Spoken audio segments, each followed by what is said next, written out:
Hello students, I am Farhan Mir. Welcome back to our channel. Let us start with problem number 2 on sphere. तो जैसे हमने discuss किया था कि ये सब चीजें स्फीयर में आपको पता होनी चाहिए, इसकी ट्रिक क्या है ये भी मैंने याद रखने की आपको लास्ट वीडियो में बताया था। अभी हम लोग ना डायरेक्टली प्रॉब्लम पे फोकस करने वाले हैं। सबसे पहले तो उसने बोला over the first octant of the sphere. ठीक है, तो ऑक्टेंट की लिमिट्स यहाँ पे दी हुई है। अगर उसने फुल स्फीयर बोला होता तो एक काम कर लेते, चलो ना इसको फुल स्फीयर कर लेते, थोड़ा सा वेरिएशन कर लेते प्रॉब्लम में। ठीक है, तो चलो फर्स्ट ऑक्टेंट की जगह ओवर स्पीयर कर देते हैं। ठीक है, तो अगर आपने ओवर स्पीयर कर दिया तो ओवर स्पीयर फुल स्पीयर कर दिया मैंने, तो आंसर क्या आएगा? आंसर बड़ा सिंपल है। अगर आपने फुल स्पीयर किया तो जो भी आप निकालोगे उसको आप 8 से मल्टीप्लाई कर दोगे। ठीक है ना, ये बात कहानी आप समझ चुके हो। नेक्स्ट अभी क्या करते हैं इसमें, सबसे पहले ना देखो, अपने को इस प्रॉब्लम को ना लिमिट लिखना है। आर इज इक्वल टू आएगा इधर, थीटा इज इक्वल टू आएगा इधर, फाई इज इक्वल टू आएगा इधर, और ये लिमिट्स एकदम फिक्स है। ठीक है, ये लिमिट्स आपकी एकदम फिक्स है। और आर क्या होगा? आर इज इक्वल टू 0 से लेके कहां तक? ये देखो यहाँ पे ए स्क्वायर है इसलिए ए तक, जो भी यहाँ पे रहेगा उसका स्क्वायर रूट लोगे आप। ठीक है, अब अंदर बढ़ते हैं आगे। अब dx dy dz क्या है? आर स्क्वायर साइन थीटा, है ना, ये आएगा। ये देखो यहाँ पे। और ये चीज कैसे याद रखने की, लास्ट प्रॉब्लम मैंने प्रॉब्लम नंबर 1 में डिस्कस किया, तो एक बार आप चेक कर लो। नीचे आपके पास क्या आने वाला है, ये देखो, a square minus x square plus y square plus z square क्या होता है? देखो इधर आर स्क्वायर होता है। तो जब एग्जाम में प्रॉब्लम आएगा ना, तो सबसे पहले ये चीजें लिखना और उसके बाद सब्स्टिट्यूट करना। ठीक है, बस इसको इंटीग्रेट करोगे, हो गया। अब मैंने आपको लास्ट टाइम जैसे बताया था कि ये जो प्रॉब्लम्स होते हैं ना, इसमें सिंपली आप क्या कर सकते हो बताया, सिंपली सेपरेट। ये देखो फाई का क्या है, इधर फाई का क्या है, कुछ दिख रहा है आपको फाई का? पूरे प्रॉब्लम में फाई कुछ नहीं है, डी फाई खत्म। स्पीयर के हर प्रॉब्लम में ऐसे ही करने का, तीनों सेपरेट कर देने का। ठीक है, theta is equal to what? 0 से पाई बाय 2। अब थीटा का आपको यहाँ पे क्या दिख रहा है? ये देखो ओनली साइन थीटा दिख रहा है, ये भी सेपरेट हो गया। अब R is equal to what? 0 से ए, और आर का क्या दिख रहा है आपको? ये दिख रहा है। बोलो ठीक है, क्लियर है पिक्चर? ये आपको दिख रहा है डी आर। अब अगर पूरे प्रॉब्लम में आप समझो ना, पूरे प्रॉब्लम में मेजर कंसर्न क्या है? ये इंटीग्रेशन। बाकी ये दोनों तो सिंपल है ना।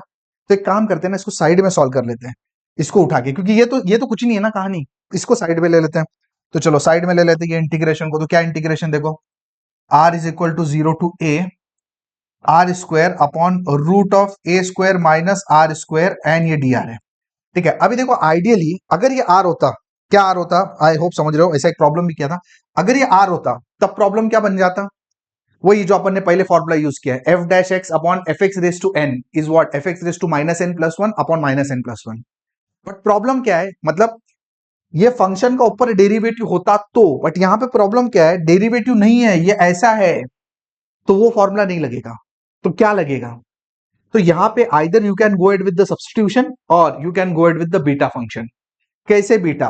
अभी लास्ट इस प्रॉब्लम में, प्रॉब्लम नंबर कितना था मेरे ख्याल से, टेट्राहेड्रॉन का सेकंड प्रॉब्लम, प्लेन्स का सेकंड प्रॉब्लम, हमने बीटा यूज किया था। यहां पे बीटा यूज करेंगे, देखो कैसे करोगे। एक काम करो, इसको ऊपर ले जाओ। ठीक है, ये देखो आर स्क्वायर, ये क्या होगा? Raise to minus half into D R. अब बीटा में मैंने आपको ना बताया था टेक्निक। क्या है टेक्निक, कैसे पुट करते हैं? देखो ये लिखने का, ये लिखने का, ठीक है, और ये जब लिखोगे तो ये कांस्टेंट होना चाहिए, एन टी। बोलो ठीक है ना? अब इसके हिसाब से आर क्या हो जाएगा? आर हो जाएगा A T raise to half, and D are क्या हो जाएगा आपका? A 1/2 T raise to minus half into D T. और जब आप ये कर ही चुके हो तो एक बार लिमिट भी चेक कर ही लेना भाई मेरे। ठीक है, लिमिट क्या होगी आपकी? आर की एंड टी की, 0 से ए। देखो ना, अगर आपने आर की जगह 0 डाला तो ऑब्वियस सी बात है टी 0 होना है। और आर की जगह ए स्क्वायर डाला, ए स्क्वायर गया, टी की जगह क्या होगा? 1, मतलब सेट है लाइफ। तो इसका मतलब है कि ये जो इंटीग्रेशन है फर्दर आपका क्या बन जाएगा? 0 टू 1। ठीक है, अब आर स्क्वायर है, अब आर स्क्वायर की जगह आपने क्या डाला? ए स्क्वायर डी।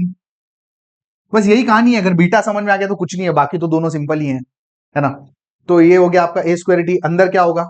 ये देखो, ये ए स्क्वायर रहने दो ऐसे ही, और बाजू में आपके पास क्या है? अगेन आर स्क्वायर है, और आर स्क्वायर आपको पता है क्या है? स्क्वायर टी है, रेस टू माइनस हाफ। ठीक है, एंड बाजू में आपका डी आर है, डी आर क्या है? ए/2 t raise to minus half into D t. तो इन शॉर्ट ये क्या क्या चीज बनी आपके पास। पहले तो कितने ए है यार, ये पहले तो ए देख लो कितने, उनको बाहर निकालना है अपने को। अब देखो जो जो कांस्टेंट है बाहर निकाल लो, ए बाहर निकाल लो इधर से, ए कितना है, ए स्क्वायर है, ए क्यूब हो गया। ठीक है, ये टू बाहर निकला, कौन सा, ये वाला टू निकला। अब यहां से देखो क्या निकलेगा, ए स्क्वायर। बट ए स्क्वायर बाहर लेके क्या निकलेगा, -12। तो ये तो आपस में सेटल हो गया ना मेरे भाई। तो ए इनवर्स बचा, एंड ए इनवर्स की वैल्यू क्या देती है आपको पता है, A inverse is what, 1/a। तो इन शॉर्ट यहाँ पे क्या आएगा, 1/a आ जाएगा। अब अंदर क्या आपके पास, टी कितना है, ये देखो यहाँ t⁻1 है, एंड यहाँ पे -12 है, ऐड हो गए तो 1 - हाफ इज व्हाट, हाफ, है ना। और ये ए स्क्वायर तो आप ऑलरेडी निकाल चुके हो, t⁻⁻, and that's it dt। तो इसको सॉल्व करोगे तो ये देखो ये a कट गया, a²/2 आएगा, है ना। और बीटा ऑफ, इसमें एक ऐड करोगे तो 3/2, इसमें एक ऐड करोगे तो हाफ। ये आंसर आपका किसका निकला, ये जो आंसर निकला ना, ये वाले इंटीग्रेशन का निकला। तो बेसिकली अगर मैं पूरे इंटीग्रेशन की बात करूं, v की बात करूं, चलो सॉल्व करते हैं। ठीक है, देखो इसका इसका क्या भाई, ये 8 तो बाहर है, ठीक है। इधर क्या बचेगा, इधर आएगा सिर्फ 5, and limits will be from 0 to π/2। इधर क्या भाई सीन, साइन थीटा का इंटीग्रेशन कॉस थीटा, और इधर क्या आएगा आपका 0 से π/2, और साथ में ये आ जाएगा आपका a²/2 बीटा ऑफ 3/2 1/2। बोलो ठीक है। तो अब इसको अगर सिंप्लीफाई करोगे तो ये देखो, एक काम कर लो, ये 4 हो जाएगा, 4a², है ना। ये हो जाएगा आपका π/2, ये हो जाएगा आपका cos π/2। ये एक्चुअली ना माइनस आएगा, माइनस, है ना, क्योंकि साइन थीटा का इंटीग्रेशन माइनस कॉस थीटा होता है। तो अपर लिमिट लोअर लिमिट डालना है यहाँ पे। तो अगर आपने π/2 डाला, तब तो π/2 मतलब cos π/2, cos 90 is 0, minus lower limit cos 0 is 1, but lower limit का माइनस, और ये माइनस +1 हो जाएंगे, है ना। और यहाँ पे आ जाएगा आपका a²/2 बीटा ऑफ 3/2 हाफ। अब इसको सिंप्लीफाई करने का तरीका तो अपने को पता ही है, ये 2a² पाई हो गया ये वाला। और फर्दर एक मिनट, ये तो एक मिनट, ये तो ऑलरेडी हम बाहर निकाल चुके हैं ना, ये तो ऑलरेडी जा चुका है। सिर्फ आपके पास क्या बचा, बीटा, a²/2 तो ऑलरेडी बाहर सेटल हो चुका है। तो उस हिसाब से